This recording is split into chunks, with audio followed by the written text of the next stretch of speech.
जैसे कई विभिन्न तरीके के काम कर सकते हैं। सर, आप लोगों की नजर में ऐसे कौन से नए फील्ड्स हैं जिनमें आप अपना करियर बना सकते हैं?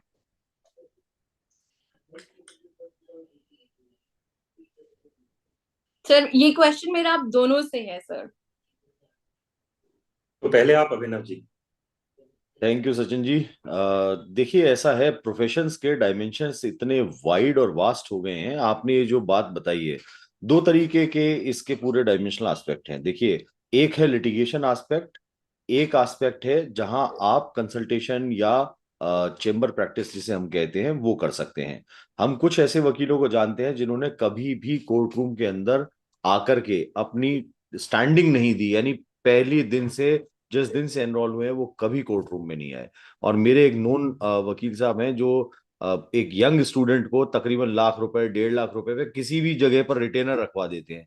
तो आप सोचिए, और उनका चेम्बर इस कदर, मतलब मैग्नीट्यूड उनके पास काम का इतना है कि वो चाहे कोई भी एजेंसीज हो, चाहे जितनी भी आपकी एमएनसीज हैं या आपकी इंश्योरेंस एजेंसीज हैं, वहां पर इंश्योरेंस एडवाइजर हैं। तो एक कंसल्टेंसी का, मेरा कहने का मतलब है कि एक एस्पेक्ट है जहां चेम्बर प्रैक्टिस अगर करना चाहे तो वो की जा सकती है। अब आपने कभी बात कही थी कि महिलाएं आगे आ रही हैं और ये सारी चीज, तो जैसे सचिन जी ने कहा कि धीरे धीरे प्रोफेशन जेंडर न्यूट्रल होता जा रहा है। और यहां मैं आपको इस ओर ध्यान दिलाना चाहता हूं कि लड़कियों के लिए स्पेशली, जो इस प्रोफेशन में अब यंग टैलेंटेड गर्ल्स आ रही हैं, वो बहुत अच्छा कर रही हैं। हमारे पास, मेरे पास बहुत बच्चे आते हैं इंटर्नशिप वगैरह में, और बहुत बड़ी यूनिवर्सिटी से, अच्छी यूनिवर्सिटी से भी आते हैं, एनएलयू से भी आते हैं। तो एंड आई हैव सीन कि गर्ल्स जो हैं इस प्रोफेशन में, they are far excellent than a male counterpart और a young boy who is in this profession. और उनके लिए ये एक नया डायमेंशन आ रहा है कि वो काउंसलिंग का काम कर सकते हैं, वो चेम्बर प्रैक्टिस कर सकते हैं कंसल्टेंट के रूप में, एडवाइजर्स के रूप में। और इतना ही नहीं, इसके अलावा एक नया एवेन्यू आ गया है जिस प्लेटफॉर्म पे आप और हम बैठे हैं। ये इंटरनेट की क्रांति और डिजिटलाइजेशन का जमाना है। आने वाला टाइम सारा रिवोल्यूशनाइज करने वाला है इस जुडिशियल फैटर्निटी को। एक अंडर करंट स्टार्ट हो गया है जिसको अभी लोग देख नहीं पा रहे हैं, और ये एक बहुत बड़ा एवेन्यू है। आज जिस प्लेटफॉर्म पे आप और हम बात कर रहे हैं, 10 साल पीछे किसी ने नहीं सोचा था कि कोई ऐसा सॉफ्टवेयर या ऐसा सिस्टम डेवलप हो जाएगा कि तमिलनाडु के कोर्ट में जज साहब क्या बोल रहे होंगे वो हमें, और at the live point of time, हमारे राजस्थान के अंदर सुनने या देखने को मिल जाएगा। या गुजरात में कोई बच्चा इस वक्त बैठा हुआ हमें अगर सुन रहा है, तो वो गुजरात में बैठे हुए बच्चे को सुप्रीम कोर्ट के अंदर क्या हो रहा है वो देखने और सुनने को मिल जाएगा। यूट्यूब ने बहुत सारे कोर्ट रूम के जजेस को पॉपुलराइज कर दिया है। तो ये एक प्लेटफॉर्म बन गया है जहां लीगल नॉलेज के डिसेमिनेशन का काम बहुत तेजी से हो रहा है। ऑनलाइन ट्यूटोरियल्स की तरफ बहुत सारे वकील ऐसे हैं, कुछ पर्टिकुलरली लॉयर्स हैं जिनके यूट्यूब चैनल्स भी हैं, और वो बहुत अच्छा परफॉर्म कर रहे हैं। वो लीगल अवेयरनेस के लिए, लीगल एड के लिए काम कर रहे हैं, and they are generating huge amount of revenue from that. इसके अलावा पॉडकास्ट भी अब शुरू हो गए हैं, जो लीगल साइट पर, स्पॉटिफाई पे या और जगहों पर लोग अपने पॉडकास्ट के माध्यम से भी काम कर रहे हैं। इन सारे एवेन्यूज के साथ साथ आप ये देखिए कि जो काम है, जैसे मैं समझता हूँ कि आपने पेटेंट का एक नाम लिया, इसके अलावा फोरेंसिक साइंस का भी एक ऐसा एस्पेक्ट आ गया जहां बच्चे इंटरडिसिप्लिनरी आ रहे हैं। कॉमर्स से आने वाले बच्चे जो 5 इयर्स में जैसे हम पढ़ रहे हैं, तो वो सीए भी कर रहे हैं, सीए करने के साथ साथ सीएस भी कर रहे हैं, और वो लॉ भी कर रहे हैं। तो एक फॉरेंसिक एनालिस्ट का काम होता है वकालत जगत के अंदर, जो जब हम फॉरेंसिक एविडेंस कलेक्ट करते हैं, तो आजकल बड़ी बड़ी फर्म्स इस पर काम कर रही हैं। प्लस आप अगर कॉर्पोरेट साइड की बात करते हैं, तो एक ऐसा एवेन्यू आ गया है जहां हर दूसरा छोटा कॉर्पोरेटियर या स्टार्टअप जो है वो धीरे धीरे बड़ा हो रहा है और अपना आईपीओ लेकर के आना चाहता है। हर बड़ी इकोनॉमी तेजी से बढ़ रही है। आने वाले टाइम में 500 करोड़ आप करिए अपना बिजनेस और आप आईपीओ लाने के लिए एलिजिबल हो जाते हैं। तो एक रेड हायरिंग प्रोस्पेक्टस होता है, उसको बनाने का काम हिंदुस्तान में सिर्फ चंद चुनिंदा शहरों में आज की तारीख में होता है। और कुछ नए स्टूडेंट आ रहे हैं लॉ फ्रेटर्निटी से, वो अब इसके अंदर जुड़ करके उस पर भी काम कर रहे हैं। तो मेरा ये मानना है कि एक वाइड डाइमेंशन वकालत का जो है वो खुल करके आ रहा है, और ये इंटरडिसिप्लिनरी हो गया है आपस में। अलग अलग तरीके से लोग इसमें जुड़ रहे हैं। एचआर चावला साहब की आवाज आ रही है। चावला साहब कुछ कहना चाह रहे हैं शायद।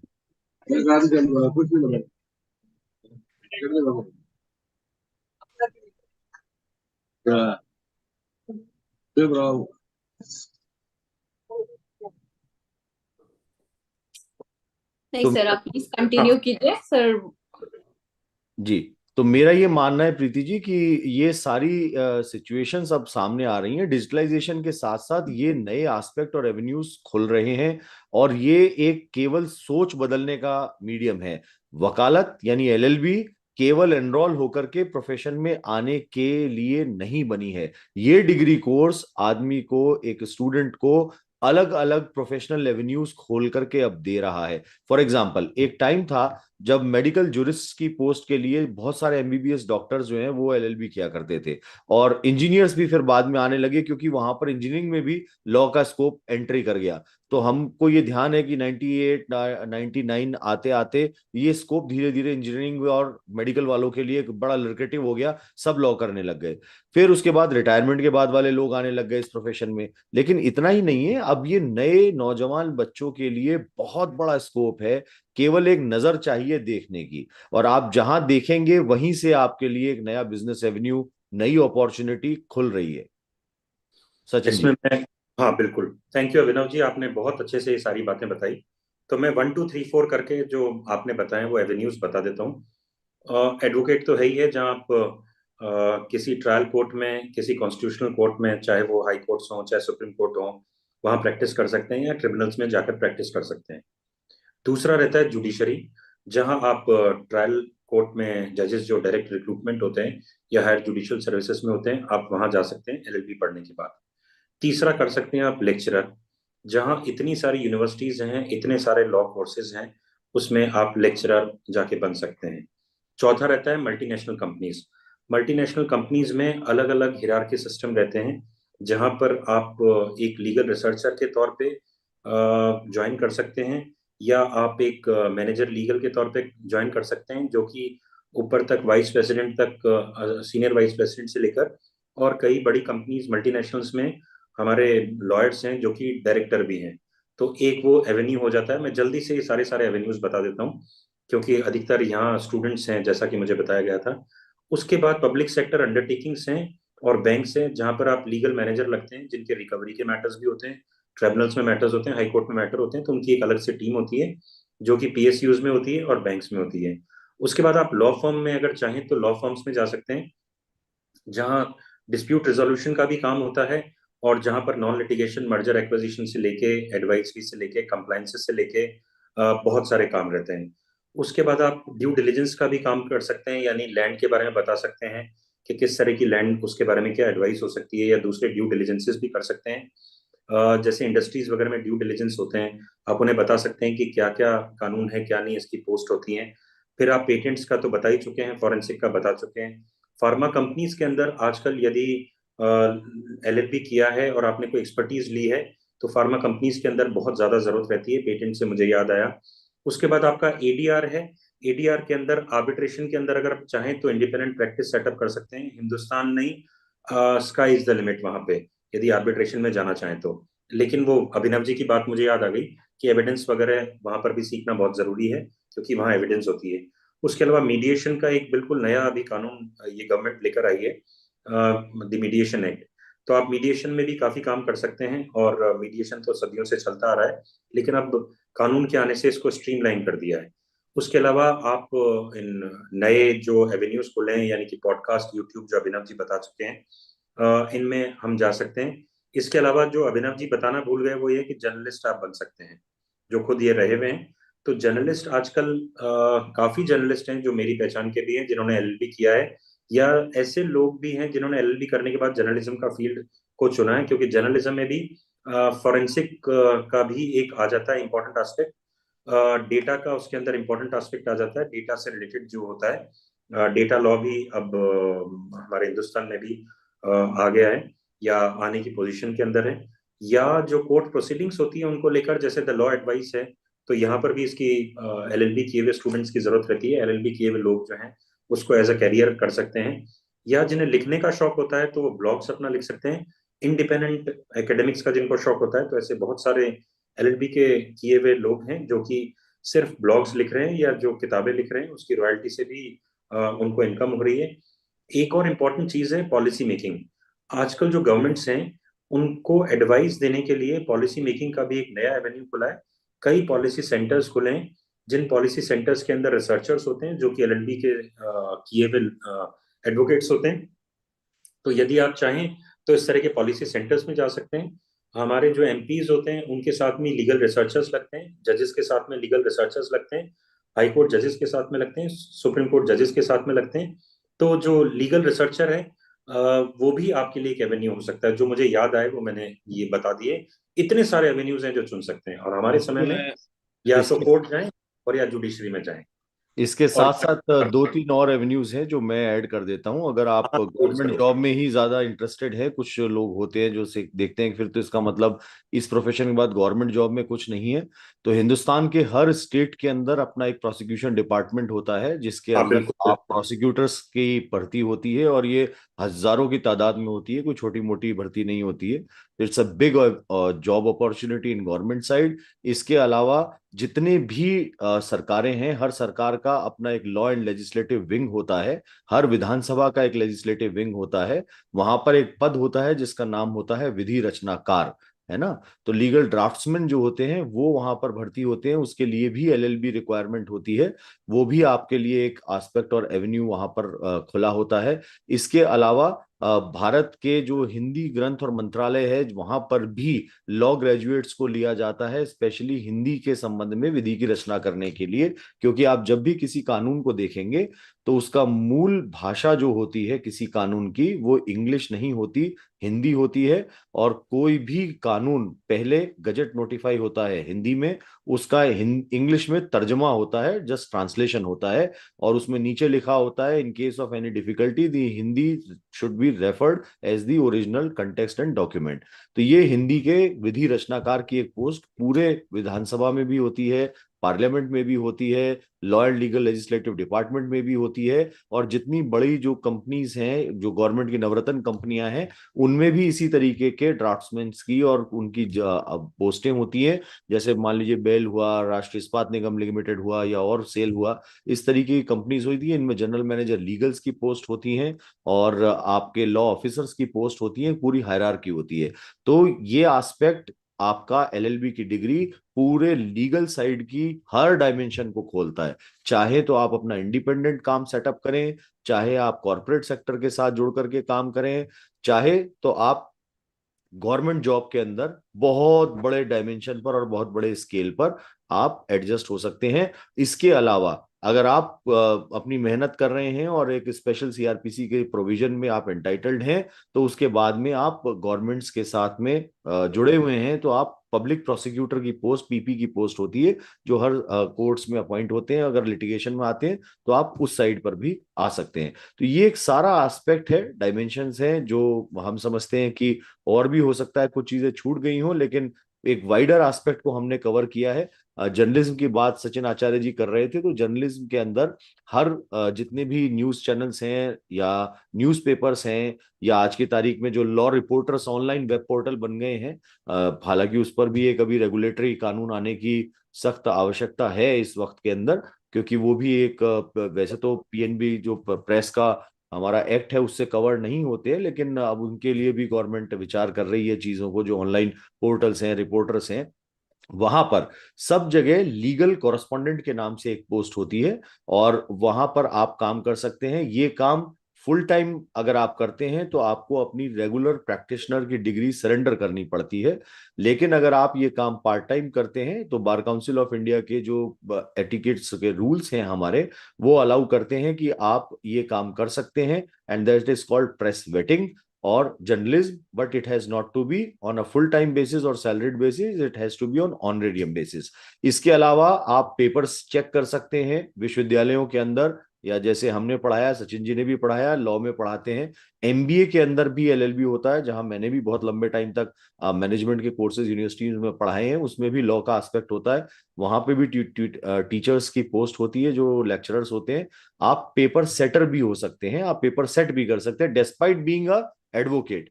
ये सब परमिसिबल है, और आपकी रेगुलर प्रैक्टिस के साथ साथ परमिसिबल है। ऐसा नहीं है कि इसके लिए आपको वकालत की डिग्री सरेंडर करके आपको काम करना पड़ेगा। आप ये वकालत के साथ साथ ये सब काम कर सकते हैं।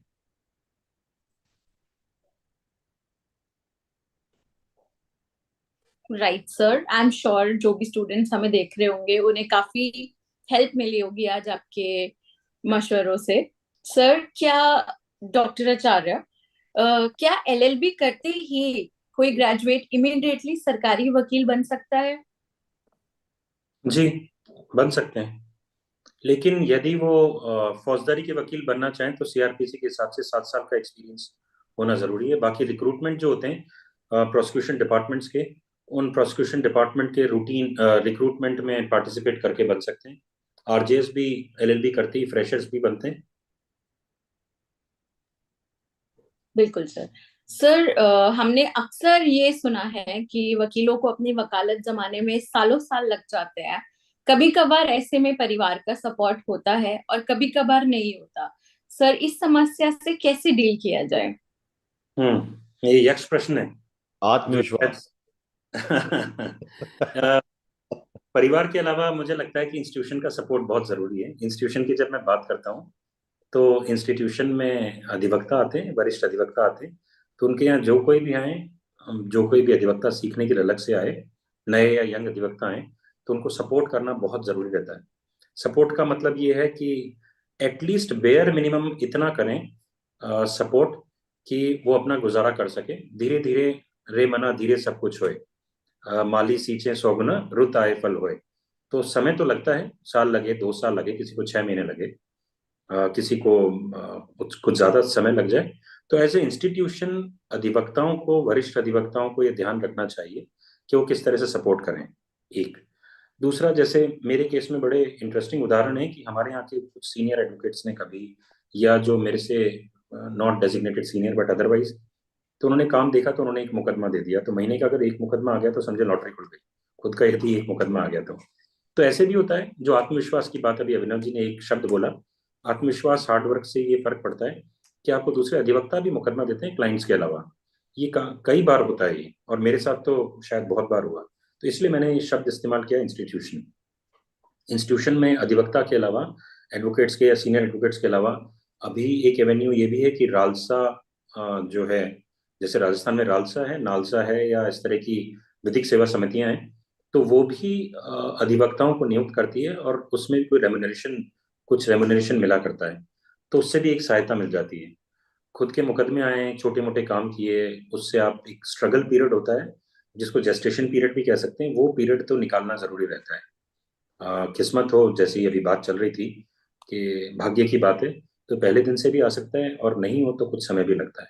लेकिन हार्डवर्क, पेशेंस, या पेशेंस के बाद आप धैर्य के बाद ईमानदारी, ईमानदारी खुद के प्रति, इंस्टीट्यूशन के प्रति, जहाँ काम कर रहे हैं उनके प्रति, ये जो मिक्स बनता है ना, इस सब मिक्स से फिर एक अच्छा वकील बन के ही निकलता है। अच्छा इंच ऊपर जब आप पहुंच जाते हैं इन सब के साथ में, तो फिर कोई दिक्कत नहीं आती है।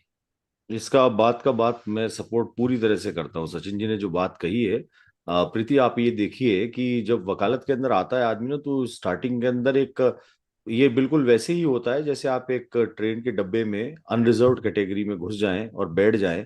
थोड़ी देर तो वहां वो चलती है, लेकिन उसके बाद जगह बनते बनाते जगह भी मिल जाती है, दोस्ती भी हो जाती है, आपस में अंताक्षरी भी हो जाती है, और सफर कब खत्म हो जाता है वो पता भी नहीं चलता है। तो ये वकालत की जर्नी कुछ ऐसी है, अनरिजर्व डब्बे की तरह से है एक जर्नी।